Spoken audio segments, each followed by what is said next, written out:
Good morning everyone. Today we will study about sterilization and disinfection. So I am teaching you from the Panikkar book, right? So let's study. What is sterilization and disinfectant? Microorganisms are ubiquitous. That means they are found everywhere. Since they cause contamination, infection and decay, it becomes necessary to remove or destroy them from material or from areas. मतलब कि micro जो है क्या करता है, infections cause करता है. Contamination मतलब कि किसी भी चीज़ में पड़ जाए, खाने में पड़ जाए तो वो कंटामिनेटेड कर देता है. Even they cause decaying. So इसलिए इम्पॉर्टेंट है इस माइक्रो ऑर्गेनिज्म को एक मटेरियल से रिमूव किया जाए. जो माइक्रो ऑर्गेनिज्म को मटेरियल से रिमूव करने के प्रोसेस को स्टेरिलाइजेशन कहते हैं. The process of sterilisation is used in microbiology to prevent contamination by extraneous organisms. Extraneous organism की मतलब कि बाहर के ऑर्गेनिज्म से. In surgery to maintain asepsis means sterility maintain करने के लिए. एसेस्पीज कहते हैं उसको. In food and drug manufacture to ensure safety from contaminating organisms. बोल रहा है हम जो खाना बनाते हैं, खाना खाते हैं, इवन द ड्रग्स जो बनते हैं, दवाइयाँ, उनको सेफ्टी के लिए कि कंटामिनेटेड ना हो माइक्रो ऑर्गेनिज्म से, इसलिए स्टेरिलाइजेशन करना बहुत ज़रूरी है. The method of sterilization used depends on the purpose for which it is carried out. बोल रहा है स्टेरिलाइजेशन का बहुत सारे प्रोसेस है, बस स्टेरिलाइजेशन का जो पर्पस है मटेरियल पे डिपेंड करता है. The material to be sterilised and the nature of the micro organism to be removed और डिस्ट्रॉय. तो स्टेरिलाइजेशन हम कई तरह के करते हैं, तो ये मटेरियल पे डिपेंड करता है हम किस मटेरियल को स्टेराइल कर रहे हैं, किस मटेरियल को माइक्रो ऑर्गेनिज्म से फ्री कर रहे हैं और कौन माइक्रो ऑर्गेनिजम्स हैं. क्योंकि बहुत सारे माइक्रो ऑर्गेनिजम्स हैं, हम मान लो बॉइलिंग कर रहे हैं तो उससे मरेंगे नहीं अगर वो स्पोर फॉर्म कर दिए, ठीक है. तो इसलिए कई सारे मेथड होते हैं, हम पढ़ेंगे एक बार एक. Sterilization is defined as the process of killing all the microorganisms including bacteria, bacterial spore, fungi and viruses. तो स्टेरिलाइजेशन ये इंश्योर करता है कि सारे माइक्रो ऑर्गेनिज्म जो है पूरी तरह से मर जाए, पूरी तरह से किल हो जाए, चाहे वो बैक्टीरिया हो, चाहे बैक्टीरियल स्पोर्स हो, फंजाई हो and even it can be viruses. Virus में क्या आएगा, एग्जाम्पल है hepatitis and HIV virus, right. तो स्टेरिलाइजेशन एक बहुत अच्छा मेथड है कि स्टेरिलाइजेशन ये गारंटी रखता है कि वो उसके पास क्षमता है सारे माइक्रो ऑर्गेनिज्म को मार डाले, चाहे वो बैक्टीरिया है, वायरसेस है, वगैरह वगैरह, ठीक है. तो डिसइंफेक्शंस की बात करते हैं. मीन्स द डिस्ट्रक्शन और removal of all pathogenic organisms और organisms capable of giving rise to infections. तो ये जो होता है या तो इसको डिस्ट्रक्ट कर दे, डिस्ट्रॉय कर दे, या तो पूरी तरह से रिमूव कर दे पैथोजेनिक ऑर्गेनिजम्स को, ठीक है. और organism capable of giving rise to infections. तो उन ऑर्गेनिज्म के पास ये गारंटी करता है, ये डिसइंफेक्टेंट गारंटी रखता है कि वो रिमूव कर सकता है वो सारे ऑर्गेनिजम्स को जो कि इन्फेक्शंस को बढ़ा रहे हैं. तो ये गारंटी नहीं करता कि वो किल कर दे, बट ये इंश्योरिटी रखता है कि वो आगे फर्दर इन्फेक्शन नहीं कॉज करने देगा. तो ये दोनों जो होता है इंपॉर्टेंट है दोनों का. इसमें क्या होता है, पैथोजेनिक ऑर्गेनिजम्स को पूरी तरह से रिमूव कर देता है, और ये लेकिन ये गारंटी रखता है चाहे वो बैक्टीरिया ग्रुप का कोई भी बैक्टीरिया हो, चाहे कोई वायरसेस हो, उन सबको पूरी तरह से रिमूव कर देगा. तो स्टेरिलाइजेशन ज़्यादा अच्छा मेथड होता है, ठीक है. और डिसइंफेक्टेंट रखता है कि उसके पास भले पावरफुल नहीं है वो, लेकिन वो इंश्योरिटी रखता है कि सारे पैथोजेनिक ऑर्गेनिज्म को वो मार डालेगा, किल कर देगा या फिर रिमूव कर देगा, ठीक है. बस ये इंश्योरिटी रखता है डिसइंफेक्टेंट. अब एंटीसेप्टिक्स क्या पढ़ते हैं, हम देखे थे एंटीसेप्टिक सोल्यूशन जैसे डेटॉल है, सेवलॉन है, हम अपने हाथों में लगा देते हैं. तो ये क्या है, ये सारी चीज़ हमारे बॉडी सरफेस में लग रही है, तो ये सब एंटीसेप्टिक है. एंटीसेप्टिक का मतलब है आर डिसइंफेक्टेंट, ये भी एक तरह का डिसइंफेक्टेंट है. That can be used on body surface. ये एक ऐसा डिसइंफेक्टेंट है कि जिसे हम बॉडी सरफेस में अप्लाई कर सकते हैं, ठीक है. कोई भी हमारा स्किन हो गया या फिर वेजाइना का ट्रैक हो गया, तो या फिर to reduce the number of normal flora and pathogenic contaminate. बहुत सारे बॉडी में फ्लोरा रहते हैं, फ्लोरा मतलब बैक्टीरिया प्रेजेंट होते हैं बॉडी के सरफेस में, उनको क्या करता है, उनके नंबर को रिड्यूस करता है ये एंटीसेप्टिक। इसलिए हम जब चोट लग जाती है तो एंटीसेप्टिक से वो करते हैं, डिटॉल से सफाई करते हैं, ठीक है। एंड पैथोजेनिक कंटामिनेशन, या तो कोई पैथोजन से हुआ है। Now we will study about the bacterial और जर्मीसाइडल। साइडल का मतलब क्या होता है, यहाँ पे देखो कहीं भी साइडल आएगा इसका मतलब है किलिंग, ठीक है। तो यही बैक्टीरियल साइडल और जर्मीसाइडल एजेंट कैन किल बैक्टीरिया। तो ये जो होते हैं, या तो बैक्टीरिया साइडल लिखा है या फिर जर्मीसाइडल, मतलब साइडल का मतलब किसी चीज़ को मार देना, तो ये बैक्टीरिया को किल कर देता है। बैक्टीरियोस्टैटिक, स्टैटिक मतलब कि ग्रोथ को इनहिबिट करना, ग्रोथ को रोकना। Agents only prevent the multiplication of bacteria which may however remain alive। तो ये जो होता है बैक्टीरिया को स्टैटिक मतलब कि किसी भी चीज़ को बढ़ने से रोकना, तो ये जो होता है ये इंश्योरिटी रखता है बैक्टीरियोस्टैटिक कि जो भी बैक्टीरिया हमारे बॉडी में प्रेजेंट है उसका फर्दर ग्रो नहीं हो पाएगा। बड़े हुए बैक्टीरिया अलाइव रह सकता है बट इसका मल्टीप्लिकेशन नहीं होगा, मतलब कि अपने जनरेशन को वो बढ़ा नहीं सकता है। Bacteriostatic agents only prevent the multiplication of bacteria which may however remain alive. तो ये मल्टीप्लिकेशन बैक्टीरिया का मतलब नहीं बोलते, रिप्रोडक्शन को रोकता है, बट उसको जरूरी नहीं है कि वो किल करे, या कुछ बैक्टीरिया अलाइव भी रह सकते हैं। अ chemical which is bactericidal at a particular concentration may only be bacteriostatic at higher dilution। मतलब कि बैक्टीरियल साइडल है पर्टिकुलर कंसंट्रेशन। हम मान लो किसी चीज़ का कंसंट्रेशन बढ़ा दिए, ज़्यादा उसको एसिडिक कर दिए, तो क्या होगा, कुछ बैक्टीरिया मर जाएंगे, बहुत सारे मर जाएंगे, क्योंकि कोई ज़रूरी थोड़ी है कि एसिडिक इन्वायरमेंट में वो सर्वाइव कर सके, हायर एसिडिटी में नहीं सर्वाइव कर पाएंगे।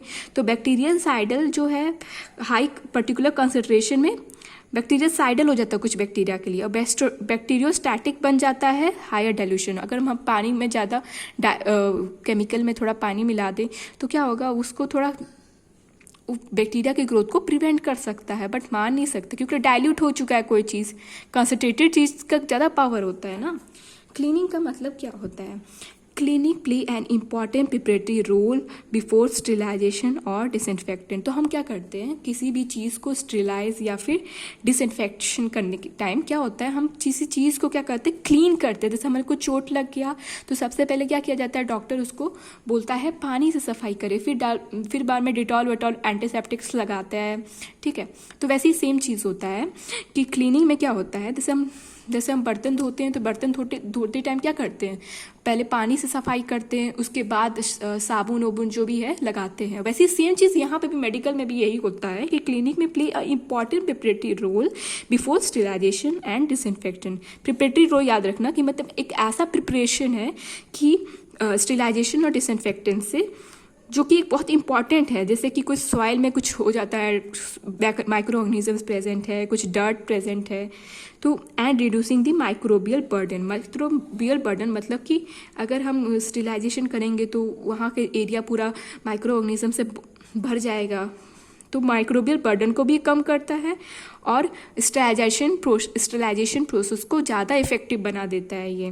तो cleaning play an important preparatory role before sterilisation और डिसइंफेक्टेंट बाय रिमूविंग सॉइल और other dirts, reducing the microbial burden, making sterilisation more effective. Okay, decontamination का मतलब क्या होता है, refer to the process of rendering an article और area free of danger from contamination, contaminants including microbial, chemical, radioactives and other hazard।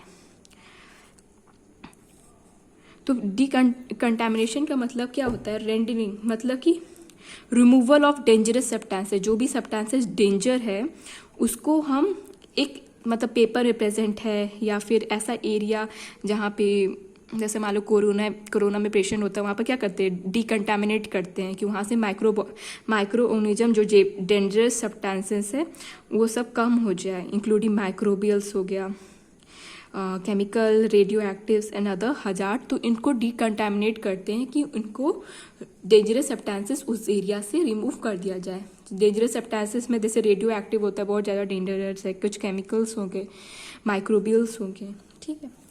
तो यहाँ पे हम देखो various agents use in sterilisation. तो स्टेरिलाइजेशन कई तरह के होते हैं, जैसे कि फिजिकल एजेंट यूज़ किया जाता है, even there are chemical agents, okay, so in various agents used in sterilization can be classified as follows। तो स्टेरिलाइजेशन हम दो तरह से करते हैं, एक फिजिकल होता है, एक केमिकल एजेंट्स की मदद से करते हैं। तो फिजिकल हम देखते हैं घर में फिजिकल मेथड यूज़ किया जाता है, जैसे कि कैसे, जैसे हम मम्मी बोलती है ना, बॉइलिंग करने के पानी को बॉयल कर दिया जाए तो वो साफ़ सुथरा हो जाता है। तो अब पहले के ज़माने में बॉइलिंग किया जाता था, आज तो गीज़र विज़र आ गया है ना, तो बॉइलिंग को इतना मतलब प्रेफर नहीं किया जाता है आज के डेट में, but boiling is still preferred here. तो हीट की मदद से, ठीक है, तो हीट की मदद से भी किया जाता है। तो हीट कई तरह से हो सकते हैं, जैसे कि ड्राई हीट हो गया, मॉइस्ट हीट हो गया, ठीक है। तो ड्राई हीट क्या होता है, किसी चीज़ को सूखा से हम काम करा रहे हैं, और मॉइस्ट हीट मतलब कि पानी का यहाँ पे इस्तेमाल हो रहा है, राइट। तो मॉइस्ट का मतलब यही होता है ना, जहाँ तक हमें पता है। तो ड्राई हीट क्या होता है, ड्राई हीट मतलब फ्लेमिंग, मतलब कि बर्नर, जैसे बर्नर जो हम लोग केमिस्ट्री लैब में यूज़ करते हैं, तो वहाँ पे क्या करते हैं, आयरन वायर जो होते हैं, पतले पतले वायर्स होते हैं, उनको आग के पास फ्लेम के पास लगाया जाता है, जैसे कैंडल का फ्लेम हो गया वैसे लगाया जाता है, जब तक वो रेड ना हो जाए, ठीक है। इंसिरेशन का मतलब क्या होता है कि पूरी तरह से जला देना किसी चीज़ को। मान लो डेड बॉडी होती है, उसको क्या करते हैं, जला दिया जाता है, उसी का मतलब है इंसिरेशन।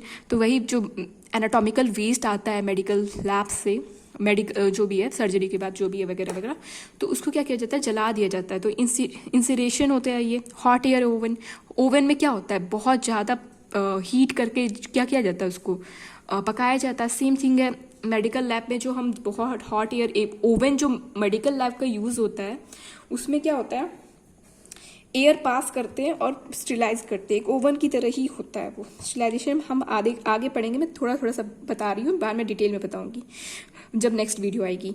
तो मॉइस्ट हीट का मतलब क्या है, मॉइस्ट का समझ लो हम जैसे बॉइलिंग कर रहे हैं, बॉइलिंग क्या, पानी यूज़ कर रहे हैं, तो ये मॉइस्ट हीट है। पैस्चराइजेशन क्या होता है, पैस्चराइजेशन में आजकल जो भी हम पैकेट वाला दूध पीते हैं, अमूल दूध पीता है इंडिया, वो वाला, तो पैस्चराइजेशन में क्या होता है, वो कैसे, मतलब आप सोचो जरा कि वो कैसे मिल्क इतना सेफ रहता है, हम कई साल तक इसको यूज़ कर सकते हैं। तो कैसे होता है, पैस्चराइजेशन किया जाता है मिल्क को, अमूल मिल्क को, जो भी है, उसमें क्या किया जाता है, सबसे पहले दो मेथड होते हैं, होल्डर और फ्लैश मेथड।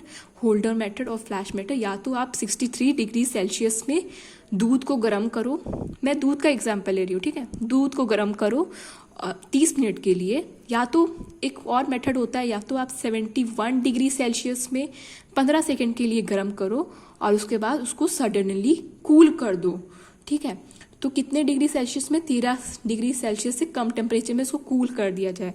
तो इससे क्या होता है, सारे बैक्टीरिया माइक्रोऑर्गेनिज्म जो भी हैं मर जाते हैं और प्रोडक्ट की लॉन्ग लास्टिंग हो जाती है। तो ये पैस्चराइजेशन है। बॉइलिंग है, स्टीम की मदद से यूज़ करते हैं, जैसे स्टीम में जैसे नॉर्मल प्रेशर यूज़ कर सकते हैं, या फिर बहुत ज़्यादा स्टीम के बहुत ज़्यादा हाई प्रेशर यूज़ कर सकते हैं, ठीक है। फिल्ट्रेशन जैसे आजकल हम नहीं यूज़ करते थे, कैंडल्स यूज़ किया जाता है, देखे होगे आप, उसमें क्या बोलते हैं, कैंडल्स यूज़ करते हैं। जब हम फिल्टर यूज़ करते थे अपने घर में, फिल्टर में कैंडल यूज़ करते हैं। एब्सटॉस पैड यूज़ करते हैं, एक पेपर टाइप्स का होता है, वो जो भी है उसको सोख लेता है, ठीक है। और मेम्ब्रेन्स जैसे हमने छन्नी नहीं होता, छन्नी, उसमें माइक्रो ऑर्गेनिजम्स को ऐसे फिल्टर किया जाता है। छन्नी से भी कपड़ा यूज़ करते थे हम लोग, तो एक तरह का मेम्ब्रेन यहाँ की तरह एक्ट करता है। तो पानी डालते कपड़े के ऊपर, तो क्या करते हो, पानी डालते तो पूरा बच जाता है पत्थर वत्थर, और बाकी सब नीचे आ जाता है शुद्ध पानी। वैसी मेम्ब्रेन जो पहले के ज़माने में यूज़ करते थे, वैसी आजकल मेडिकल में भी ऐसी तरह का बहुत सारी चीज़ें हैं। रिलेट करो, को रिलेट करो, ठीक है। रेडिएशन जैसे कि एक्सरे हो गया, गामा रे होगा, यूवी रेज हो गया, ये सब जो होता है रेडिएशन से मदद से भी बहुत सारे कीटाणु को, यूवी रेज जैसे सनलाइट बोलती है ना, धूप बहुत सारी चीज़ों को मार डालता है, माइक्रो ऑर्गेनिजम्स को, सेम रेडिएशन ये यूज़ होता है, ठीक है। अल्ट्रासोनिक और सोनिक वाइब्रेशन, ये बहुत ज़्यादा साउंड वेव्स क्रिएट करता है, जैसे डैमेज कर सकता है, ठीक है। कुछ केमिकल एजेंट्स यूज़ करते हैं जैसे कि अल्कोहल हो गया, तो हम लोग अल्कोहल देख रहे हो आजकल कोरोना की वजह से पूरा अल्कोहल से बना हुआ सैनिटाइजर्स हम यूज़ कर रहे हैं, तो ये कैन बी इथाइल, आइसोप्रोपाइल और ट्राइक्लोरोब्यूटेनॉल। ओके, इथाइल का भी हो सकता है, आइसोप्रोपाइल एंड ट्राइक्लोरोब्यूटेनॉल। एल्डिहाइड में आजकल एल्डिहाइड का भी बहुत यूज़ हो रहा है, जैसे कि फॉर्मल्डिहाइड, ग्लूटाल्डिहाइड जो है बहुत पॉपुलर है। और डाइस यूज़ कर रहे हैं हम लोग, हैलोजन्स यूज़ कर रहे हैं, हैलोजन का एक गैस होता है, लेबोरेटरी में यूज़ करते हैं, आगे हम सब पढ़ेंगे, ठीक है, डिटेल में। फिनॉल्स यूज़ करते हैं, फिनॉल को तो पता ही है आजकल, फिनॉल्स यूज़ कर रहे हैं, लाइजोल्स यूज़ कर रहे हैं, सुपर एक्टिव एजेंट्स यूज़ कर रहे हैं, surface active agents sorry use कर रहे हैं, मेटालिक सॉल्ट्स यूज़ कर रहे हैं गैसेस में, जैसे कि क्या बोलते हैं स्टेरिलिटी के लिए ऑपरेशन थिएटर में गैसेस कई बार यूज़ किया जाता है, जैसे कि बहुत बार नहीं, हमेशा यूज़ किया जाता है, बीटा प्रोपाइनो लैक्टोन, फॉर्मल्डिहाइड बहुत पॉपुलर है, इथाइलिन ऑक्साइड है। फिजिकल एजेंट में हम नेक्स्ट वीडियो में पढ़ेंगे। Do subscribe my channel. Thank you everyone, thank you for watching my video. God bless you all.